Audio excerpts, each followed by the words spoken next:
Warning, the following ZipRecruiter radio spot you are about to hear is going to be filled with F-words. When you're hiring, we at ZipRecruiter know you can feel frustrated, forlorn even, like your efforts are futile, and you can spend a fortune trying to find fabulous people, only to get flooded with candidates who are just fine.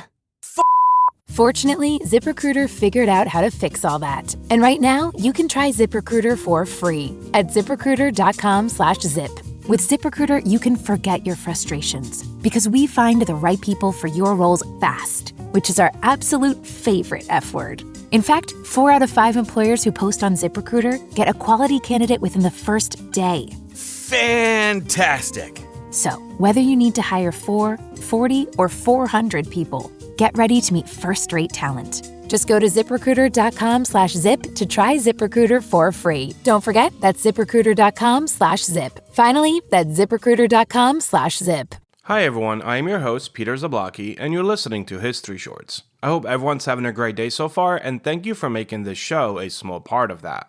If you'd like to help me out with a small gesture, please leave History Shorts a rating or a review, and click that subscribe button if you haven't already done so.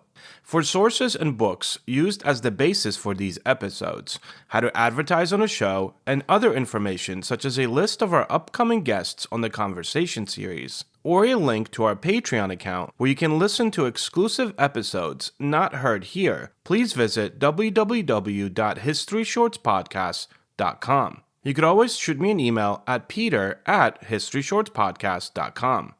Today's episode is brought to you by the Podcast Republic, your ultimate podcast listening app. Discover and subscribe to thousands of podcasts from around the globe, all in one place. Download Podcast Republic now and take your podcast experience to the next level. Having said all of that, history rarely writes second acts for American presidents, but in the case of Herbert Hoover, it wrote an unexpected and deeply moving one, with help from an unlikely source. Once vilified as the do-nothing president of the Great Depression, Hoover had spent more than a decade in political exile, blamed, fairly or not, for the economic collapse of the 1930s. When he left the White House in 1933, bitter and defeated, his name had become a punchline. By 1945, Hoover had largely disappeared from public life, until a call came from a man he barely knew, a man from the other political party, a man who had once called him an outdated relic of the past. That man was Harry S. Truman, and here is the rest of that story. Yesterday, December 7th, 1941. It's one small step for man, one giant leap for mankind. Mr. Gorbachev, tear down this wall. Harry Truman and Herbert Hoover's friendship would become one of the most surprising alliances in modern political history. Forged not through ideology, but necessity, patriotism, and mutual respect. It began in the aftermath of Apocalypse.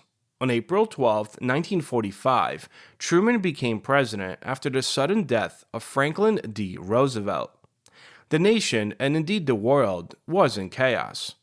The war in Europe was nearly over, but Japan continued to fight with desperate ferocity. Entire cities lay in ruins. Millions faced starvation. The machinery of civilization, food distribution, sanitation, governance, had broken down across 2 continents. As Truman assumed the presidency, he was handed not just command of the most powerful nation on earth, but responsibility for a broken world. In the weeks that followed, Truman, a practical, plain-spoken Missourian, asked a simple but urgent question. Who can help feed the starving? His advisors scrambled. There was no easy answer. America had the supplies, but no infrastructure. Then someone mentioned a name that had not been spoken in the White House for over a decade. Herbert Hoover. It was an astonishing suggestion. Hoover, a Republican, had been out of favor since Roosevelt's landslide victory in 1932. He had been excluded from public service by the Roosevelt administration and ridiculed in Democratic circles. Hoovervilles, shantytowns for the homeless, bore his name. Yet to those who looked beyond the headlines, Hoover was more than a Depression-era president. He had been once the world's foremost humanitarian. During and after World War I, Hoover had led the Commission for Relief in Belgium, feeding millions of people. Later, as the head of the American Relief Administration, he coordinated massive food aid efforts across Europe following World War I. In 1919 and 1920, he had organized shipments to famine-stricken Russia, feeding Bolsheviks and monarchists alike, driven not by politics, but by a moral code. 20 million people are starving, he once said. Whatever their politics, they shall be fed. Truman knew all this, and so with the war's end nearing, he took a political risk. He sent Hoover a letter, warm, respectful, and entirely unexpected. Dated May 28, 1945, it read in part, "I would like very much for you to go to Germany and other European countries to study the food situation. I am asking you to undertake this mission." Hoover, stunned and touched, accepted immediately. What followed was not just a mission of mercy, but the rebirth of a statesman. Hoover, by then 70, threw himself into the task with the same relentless energy that he had shown in 1919. He crisscrossed war-ravaged Europe, visiting cities reduced to rubble, meeting with Allied commanders, and personally inspecting supply chains. He saw firsthand the desperate faces of refugees, the abandoned children, the long bread lines. He returned to Washington and delivered a scathing report, blunt, data-driven, and impassioned. Millions would die, he warned, without immediate large-scale intervention. Truman listened. The result was one of the most ambitious food relief efforts in history. American grain and supplies flowed across the Atlantic. Rations were diverted from military stockpiles to civilian populations. Ships were dispatched. Bureaucracies were mobilized. And by the end of 1946, thanks in large part to Hoover's leadership and Truman's trust, hundreds of millions of Europeans had been fed. What had started as a gesture of outreach became a genuine friendship. The two men, polar opposites in background and personality, found common ground. Hoover, a self-made Quaker engineer who had risen from orphanhood to millionaire status by his 30s, was reserved, cerebral, and methodical. Truman, a haberdasher turned senator with no college degree, was blunt, emotional, and instinctive. Yet they respected each other deeply. Truman saw in Hoover a man of unimpeachable integrity. Hoover saw in Truman a man willing to put country above politics. Their collaboration continued. In 1947, as Cold War tensions escalated and food shortages returned to Europe, Truman again turned to Hoover. Once more, Hoover organized relief efforts. Touring 38 countries, he spoke on radio, imploring families to cut back on meat and wheat so that the surplus could be shipped abroad. He coined the phrase, "eat to beat the Russians." But perhaps the most lasting product of this entire friendship came not in emergency relief, but in historical preservation. In 1949, Truman asked Hoover to reorganize the sprawling, chaotic executive branch. The same bloated apparatus that Hoover had once warned could choke democracy.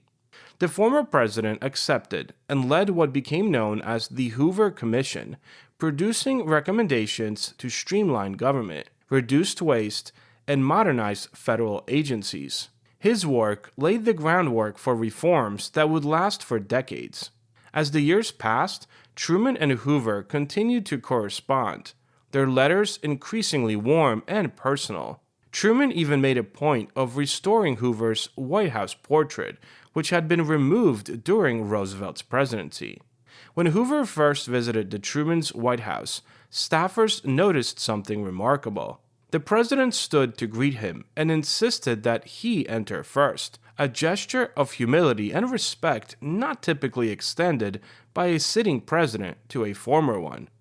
By the 1950s, their alliance had become the stuff of political folklore. Commentators noted how the two men, once separated by party lines and Great Depression legacies, had become allies in the cause of national and international service. Truman would later say, "Herbert Hoover is one of the greatest humanitarians who has ever lived, and he has done more to help this country and many others than many will ever know." Hoover, in turn, told friends that Truman had rescued him from political damnation. In his own papers, he wrote that Truman's kindness had returned me to the service of the American people. When he published his multi-volume memoirs, Hoover dedicated parts to Truman's courage and generosity. Their bond endured long after Truman left office. In 1962, when Hoover fell ill in New York, one of the first phone calls he received was from Truman, then 78, checking in on his friend.